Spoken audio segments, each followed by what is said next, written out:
Hello students, this is Iqbal. 12th standard physicsல example sum first lesson இருந்து பார்த்துட்டு இருக்கோம். இங்க என்ன கேட்டிருக்காங்கன்னா calculate the electrostatic force and the gravitational force. First electrostatic force கேட்குறாங்க, அதை நம்ம கண்டுபிடிக்கலாம். electrostatic forceக்கு என்னென்ன தேவை அப்படின்னா சார்ஜோட வேல்யூ. இங்க வந்து எலக்ட்ரான் புரோட்டானால E 1.6 10 power minus 19 போட்டுருவோம். டிஸ்டன்ஸ் தேவை, டிஸ்டன்ஸ் கொடுத்துட்டாங்க. ஓகேவா? அவ்வளோதான், ஃபார்முலால டைரெக்டாக அப்ளை பண்ணிடலாம். அப்போ எலக்ட்ரோஸ்டேட்டிக் ஃபோர்ஸோடைய ஈக்குவேஷன் என்னன்னா நம்மளுக்கு தெரியும் K இன்ட்டு Q1 Q2ன்னு வரும். ரெண்டுமே ஒரே லெவல் சார்ஜ்னால Q இன்ட்டு Q வந்து என்னவாயிடுங்க, Q ஸ்கொயர் ஆயிரும். ரெண்டுக்கு டிஸ்டன்ஸ் வந்து R ஸ்கொயர். எப்படி படிச்சிருப்பீங்க? K Q1 Q2 pi R square. இங்க ரெண்டுமே சார்ஜ் வந்து என்ன, E தான். அப்ப KE ஸ்கொயர் கூட போட்டுக்கலாம். நம்ம இங்க வந்து Q ஸ்கொயர் போட்டிருக்கோமா, அதை எடுத்துட்டு நம்ம E ஸ்கொயர் கூட போடலாம். ரெண்டுமே E தான். ஒன்று பிளஸ் சி, ஒன்று மைனஸ் சி. ஓகேவா? மேக்னிடியூட் கண்டுபிடிக்கிறதுனால இந்த மைனஸ்லாம் தேவையில்லை. ஜஸ்ட் நீங்க ரெண்டுமே E தான். அப்போ E இன்ட்டு E ஸ்கொயர். புரியுதா அது? ஓகே. கேவோட வேல்யூ நம்மளுக்கு தெரியும் 9 இன்ட்டு 10 பவர் 9. E வந்து இங்க கொடுத்துருக்காங்க பாருங்க. எலக்ட்ரான் அண்ட் புரோட்டான் வந்து 1.6 10 power minus 19. 1.6 into 10 power minus 19. முடிஞ்சா? அது வந்து ரெண்டு தடவை இருக்கு. ஸ்கொயர்னா ரெண்டு தடவை போட்டுக்கோங்க, இல்லைனா அப்படியே ஹோல் ஸ்கொயர் போட்டாலும் ஓகே. 1.6 10 power minus 19. ஓகேவா? ஸ்கொயர். R square. ஆறு டிஸ்டன்ஸ் கொடுத்துருக்காங்க பாருங்க. டிஸ்டன்ஸ் வந்து எவ்வளவா? 5.3 10 power minus 11. 5.3 into 10 power minus 11. ஸ்கொயர்னா இன்னொரு தடவை போட்டுக்கோங்க. 5.3 இன்ட்டு 10 பவர் மைனஸ் 11. ஓகேவா? அவ்வளோதான். இப்போ எல்லாத்தையும் மல்டிப்ளை பண்ணணும். மல்டிப்ளை ஆஸ் யூஸ்வலாக நீங்கள் மல்டிப்ளை பண்ணுங்க. டிவிஷன் வரும்போது மட்டும் லாக் யூஸ் பண்ணுற மாதிரி நான் சொல்லித்தரேன். சரியா? இப்போ 16 இன்ட்டு 16 வந்து 256. 2 டிஜிட்டலி பாயிண்ட் வச்சிங்கன்னா 2.56 வரும். ஓகேவா? 2.56. ஓகே.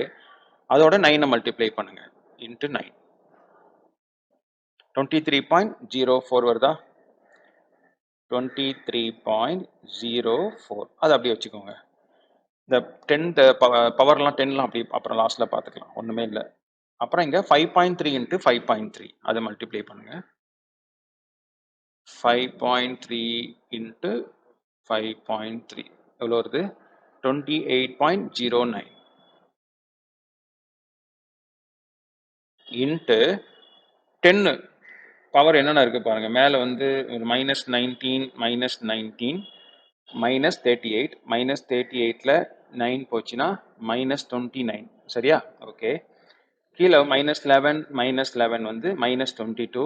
மேலே வந்துச்சுன்னா பிளஸ் 22. அப்போ என்ன கிடைக்குது? மைனஸ் 7. 10 power minus 7. ஓகேவா? ஸோ இதுக்கு டேரெக்டாக கால்குலேட்டர் டிவைட் பண்ணி நான் போட்டுருவேன். பட் உங்களுக்கு மல்டிப்ளை ஈஸியாக இருக்கும். டிவிஷன் இந்த மாதிரி இருந்துச்சுன்னா கஷ்டமாக இருக்கும். ஸோ அதுக்கு லாக் யூஸ் பண்ணலாம். சரியா? இப்போ லாகில் டிவிஷனில் இருந்தால் இதுக்கு ஒரு லாக் கண்டுபிடிக்கணும், இதுக்கு ஒரு லாக் கண்டுபிடிக்கணும், ரெண்டையும் மைனஸ் பண்ணணும், அந்த ரிசல்ட்டுக்கு ஆன்டி லாக் கண்டுபிடிக்கணும். அவ்வளோதான், ஒன்றுமே இல்லை. ஸோ எப்படி கண்டுபிடிக்கிறது சொல்லி தந்துடுறேன். log 23.04 அதே மாதிரி log 28.09. இங்க பாயிண்ட்டுக்கு முன்னாடி எத்தனை டிஜிட் இருக்குன்னு பாருங்களேன். 2 டிஜிட் இருக்கா? அப்போ 1 பாயிண்ட் போடணும். அப்போ 3 டிஜிட் இருந்தா 2 பாயிண்ட் போடணும். இங்கேயும் அப்படிதான் இருக்கு. அப்போ 1 பாயிண்ட் போட்டுக்கோங்க. லாக் எப்படி பார்க்கணும்னா 4 நம்பர் எடுத்துக்கணும். ஃபர்ஸ்ட் 2 நம்பர், அப்புறம் ஒரு நம்பர், அப்புறம் ஒரு நம்பர். இங்க பாருங்க 2304 அப்படிதான் வச்சுக்கணும், வச்சுக்கோங்க. சரியா? இங்க பாருங்க, இதுல 23 லாக் மேல போட்டிருக்கான்னு கன்ஃபார்ம் பண்ணிக்கோங்க. லாக் ஆன்டி லாக் ரெண்டு இருக்கும். சரியா? அப்ப நம்ம குழம்பிடக்கூடாது. மேல லாக் இருக்கும் போட்டிருக்கா. அப்போ லாக்ல 23 இந்த இருக்கு. 23ல 0 இதான் 0. ஃபர்ஸ்ட் உள்ளது 0. ஓகே. மேல 0 இருக்கு நேரா பாருங்க. 23 இங்க இருக்கு. 23க்கு நேரா இங்க என்ன இருக்கு? 0. 23 0. அப்புறம் 4 எங்க பாக்குறது? இங்க இருக்கு பாருங்க, மீன் டிஃபரன்ஸ் இருக்குல்ல, அதுக்கு நேரா 23க்கு நேரா மீன் டிஃபரன்ஸ் என்ன இருக்குன்னு பார்க்கணும். அவ்வளவுதான், முடிஞ்சு. இப்போ 23ல 0 வந்து 3617. இங்க வந்து ஒரு 7. அப்ப 3624 3624 வருது. 3624. சாரி மேல.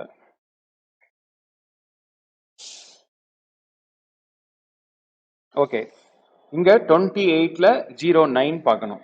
28ல 09. 28 இங்க இருக்கு பாருங்க, 0 இங்க இருக்கு, 4472 0. 28ல 0, அப்புறம் 9 லாஸ்ட்ல இருக்கு பாருங்க, 14 இருக்கு. அப்போ 4486. 4486 ரெண்டையும் மைனஸ் பண்ணுங்க. 14ல 6 போச்சுன்னா 8, 11ல 8 போச்சுன்னா 3, 5ல 4 போச்சுன்னா 1, 3ல 4 போகாது, இங்க வந்து பாரோ பண்ணோம், இங்க 0, இங்க 13, 13ல 4 போச்சுன்னா 9, 0ல 1 போச்சுன்னா -1. அப்பதான் அது எப்படி போடுவாங்கன்னா பார் 1 போடுவாங்க. இந்த பாயிண்ட் அப்படி வச்சுக்கோங்க. சரியா, பார் 1 வந்திருக்கு. ஸோ இதுக்கு வந்து என்ன பண்ணோம், இது வந்து லாக். இப்போ ஆன்டி லாக் கண்டுபிடிக்கணும். ஆன்டி லாக் வந்து பாயிண்ட்டுக்கு அப்புறம் தான் கண்டுபிடிக்கணும். 91ல 3 8 பார்க்கணும். 91ல 3 and 8. 91ல 3 and 8.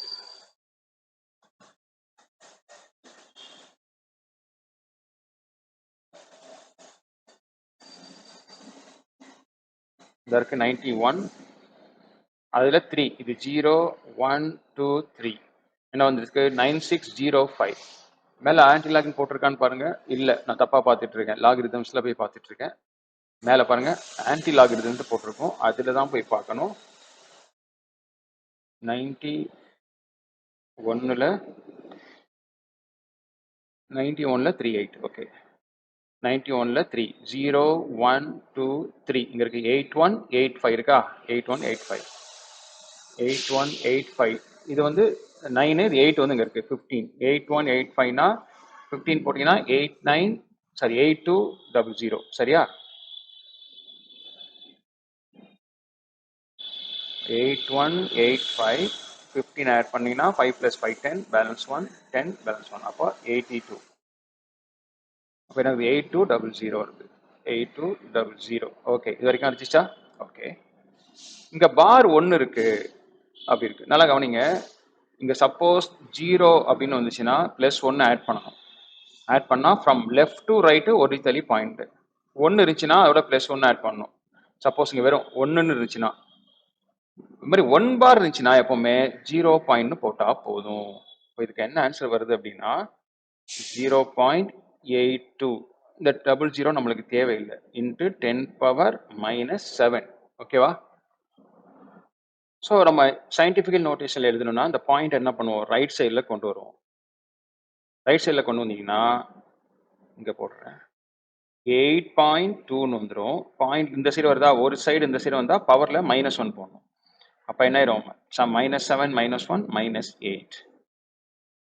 அப்போது உங்களுக்கு எலக்ட்ரோஸ்டாட்டிக் ஃபோர்ஸ் வந்து 8.2 × 10⁻⁻8 நியூட்டன் கிடைச்சிருக்கு. சரியா, இது புரிஞ்சிருக்குன்னு நினைக்கிறேன். அப்புறமா நம்ம என்ன பண்ண போகிறோம், கிராவிடேஷனல் ஃபோர்ஸ் கண்டுபிடிக்க போகிறோம். இப்போ நம்ம கிராவிடேஷனல் ஃபோர்ஸ் போட போகிறோம். கிராவிடேஷனல் ஃபோர்ஸ் வந்து FG அப்படின்னு வச்சுக்கோங்க. இதுக்கு ஃபார்முலா எப்படி படிச்சிருப்பீங்க, லாஸ்ட் இயர் படிச்சிருப்பீங்க. G m1 m2/r². இங்கே m1க்கு பதிலாக Meன்னு போட்டிருக்காங்க, மாஸ் ஆஃப் எலக்ட்ரான். அப்புறம் மாஸ் ஆஃப் புரோட்டான், அவ்வளோதான், /r². அதே ஆறு தான். ஓகே, சரி. இப்போ கிராவிடேஷனல் ஃபோர்ஸோட வேல்யூ நம்மளுக்கு தெரிஞ்சிருக்கணும். 6.67 × 10⁻⁻11 லாஸ்ட் இயர் படிச்சிருப்பீங்க. மாஸ் ஆஃப் புரோட்டான் அவங்களே கொடுத்துட்டாங்க, 9.1 × 10⁻⁻31. Mass of proton 1.6 × 10⁻⁻27.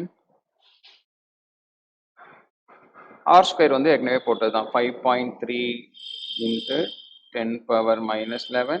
திருப்பி ஒரு 5.3 × 10⁻⁻11. இப்போ இந்த மூணையும் மல்டிப்ளை பண்ணுங்க. 6.67 × 9.1 × 1.6. சரியா, இந்த மூணையும் இப்போ மல்டிப்ளை பண்ணணும். ஓகே, 6.67 மல்டிப்ளிகேஷன் நம்மளுக்கு ஈஸி தான். ஓகேவா, அதனால அதுக்கு லாக் போட்டு நீங்கள் டைப் வேஸ்ட் பண்ணோன்னா, அப்புறம் × 9.1 into 1.6. அப்போனா 97.1152 வருது. 6.67 9.1 into 1.6.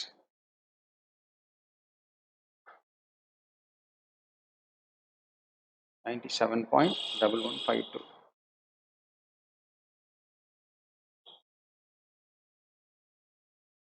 இது கூட நம்மளுக்கு 2 டிஜிட் போதும். 97.11 இல்லைன்னா 12ன்னு கூட மாற்றிக்கலாம். ஓகேவா?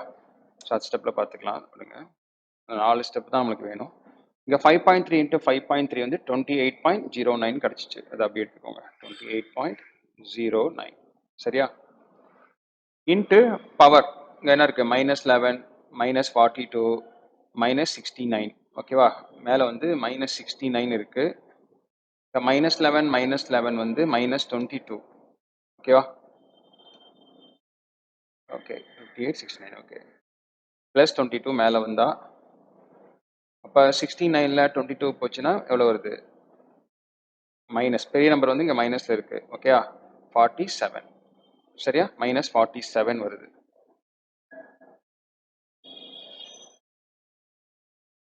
அப்போ 10 பவர் -47. இதில் உங்க டவுட் இருக்காது. சரியா? இப்போ வழக்கம் போல் இப்போ லாக் கண்டுபிடிச்சோமா அதே மாதிரி தான். லாகில் எத்தனை டிஜிட் பாயிண்ட்டுக்கு அப்புறம் தான் பிரச்சனை. நம்ம 4 டிஜிட் தான் மொத்தம். 97ல் 11 பார்க்கணும் ஃபர்ஸ்ட்டு.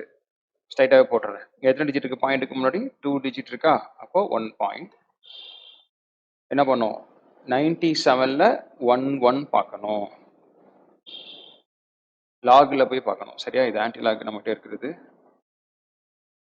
லாக் 97ல் 11 இது 0 இது 1. 9872 இருக்கு. அங்கே 1 பார்த்தீங்கன்னா 1 இருக்கு. இது பாருங்க 1. சரியா?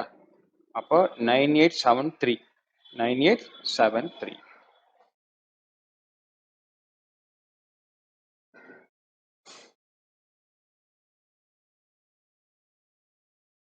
அப்புறமா இங்கேயும் அப்படிதான் இருக்கு. 1.28ல் 09.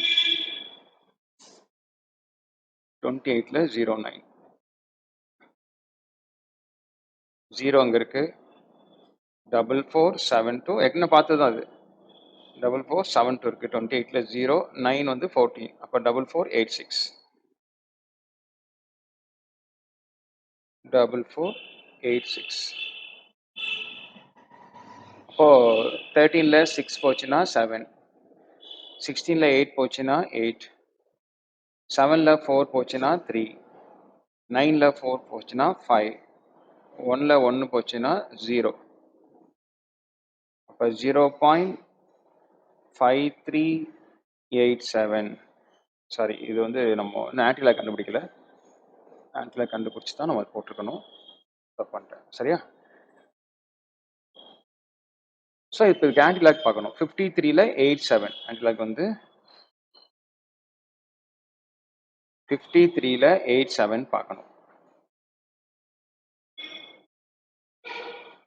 ஆன்டிலாக் தான் இருக்கு. 53ல் 87. 53 8 வந்து இங்கே இருக்கு. 3451. 7 வந்து 6 பாருங்க 6. இப்போ 3457. 3457. இப்போ 0 இருக்கா? 0னா அதோட +1 ஆட் பண்ணுங்க. 1 ஃப்ரம் லெஃப்ட் டு ரைட் வந்து ஒரு டிஜிட் தள்ளி பாயிண்ட் வைக்கணும். அப்போ என்ன கிடைக்கும் நம்மளுக்கு? 3.457 into 10 power -47. 10 power -47.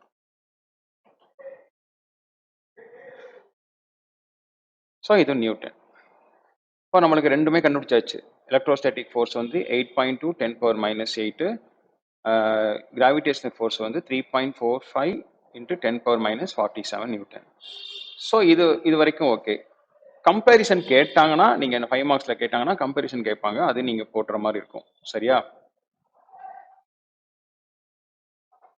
So comparison எப்படி கண்டுபிடிக்கிறது? ரெண்டையும் டிவைட் பண்ணணும். FE/FG. இப்போ FE வந்து எவ்வளோ கண்டுபிடிச்சிருக்கோம்? 8.2 இன்ட்டு 10 பவர் -8 இது 3.4 into 10 power minus 3.5 கூட மாத்திக்கலாம் 47. அது ஒரு பெரிய பிரச்சனை இல்லை. எல்லா வேல்யூவும் எடுக்கணுங்கிற அவசியம் இல்லை. சரியா? ஸோ இது ரெண்டுக்கும் நம்ம என்ன பண்ணலாம், எல்சிஎம் எடுத்து போடலாம். சரியா? எல்சிஎம் எடுத்து போடலாம், டிவைட் பண்ணி கூட போடலாம், ஒன்றும் பிரச்சனை. ரொம்ப சின்ன சின்ன வேல்யூவாக தான் எடுத்திருக்கோம் நம்ம. ஸோ லாக் எடுத்து கூட போடலாம், இல்லைனா நம்ம வந்து டிவைட் பண்ணி போடலாம். ஸோ இது வந்து 82/34 போட்டுக்கலாமா? 82/34 மேலேயும் 10ஆல் மல்டிப்ளை பண்ணியிருக்கேன். இது -47 மேலே வந்தால் ப்ளஸ் 47ஆ? 47ல் 8 போச்சுன்னா என்ன வரும்? 10^39. ஓகேவா? இது டிவைட் பண்ணி போட்டாலும் போடாட்டியும் நம்மளுக்கு பிரச்சனை இல்லை, இது அப்படியே வச்சுக்கலாம். ஓகேவா? என்ன இப்படி மிஞ்சி போனால் என்ன வரும்னா 41 வருமா? மேலே 2 டேபிள் அடிச்சிங்க, 41, இது 17 வரும். இப்போ 41 17ல் டிவைட் பண்ணுறது பெரிய விஷயம் இல்லை நம்மளுக்கு. 2 17s are 34 வருமா? பேலன்ஸ் 7. இப்போ 3 17 எவ்வளோ வரும்? 51. அப்போ 4 17s are 68. இங்கே 0 போட்டனால இங்கே பாயிண்ட் வச்சுக்கோங்க. அப்போ 2.4, அப்ராக்சிமேட்டாக 2.4 into 10^39. அவ்வளோதான் இது. ஸோ கம்பேரிசன் என்ன வருதுன்னா, எஃப்இ அங்கேயே வச்சுக்கோங்க, அந்த ஈக்குவல் வந்து ஒரு அப்ராக்சிமேட்டாக போட்டிங்கன்னா நம்ம 2.4 into 10^39. இந்த எஃப்ஜியை மேலே கொண்டு போயிடுங்க, அவ்வளோதான். ஸோ அந்த கம்பேரிசன் பார்த்தீங்கன்னா FE electrostatic force are more stronger than gravitational force. அது கிராவிடேஷனல் ஃபோர்ஸை 10^39ஆல் மல்டிப்ளை பண்ணால் நம்மளுக்கு என்ன கிடைக்குமா? எலக்ட்ரோஸ்டாட்டிக் ஃபோர்ஸ் கிடைக்கும். புரிஞ்சுட்டீங்களா? இதை இன்னும் சிம்பிளாக வெறும் கம்பேரிசன் மட்டும்தான் கேட்குறாங்கன்னா நீங்கள் என்ன பண்ணுங்கன்னா, 2 ஃபார்முலா இருக்குல்ல, இது ரெண்டையும் டிவைட் பண்ணுங்க. டிவைட் பண்ணால் r² கேன்சல் ஆகிடும். அப்புறம் இந்த கேஇ அப்புறம் இதில் வேல்யூ போட்டு அதுக்கு நீங்கள் சிம்பிளிஃபை பண்ணீங்கன்னா ரொம்ப சிம்பிளாக முடிஞ்சிடும். கம்பேரிசன் மட்டும் கேட்டாங்கன்னா, கொஸ்டினில் வந்து கால்குலேட் த எலக்ட்ரோஸ்டாட்டிக் ஃபோர்ஸ் கேட்காம compare the electrostatic force and the gravitational force மட்டும் கேட்குறாங்கன்னா, டேரெக்டாக நீங்கள் என்ன பண்ணுங்க, FE/FG கண்டுபிடிச்சிருங்க. ரெண்டையும் டிவைட் பண்ணால் r ரெண்டுலேயும் சேம் தானே, r² கேன்சல் ஆகிடும். மேலே இது இருக்கும், கீழே இந்த மேலே உள்ளது மட்டும்தான் இருக்கும். அதுக்கு மட்டும் வேல்யூ அப்ளை பண்ணி மல்டிப்ளை பண்ணிட்டு லாஸ்ட்டாக வந்து நீங்கள் லாக் கண்டுபிடிச்சிங்கன்னா 2.4 கிடைச்சிடும். சரியா? ரொம்ப ஈஸியாக முடிஞ்சிடும் அது. ஓகே.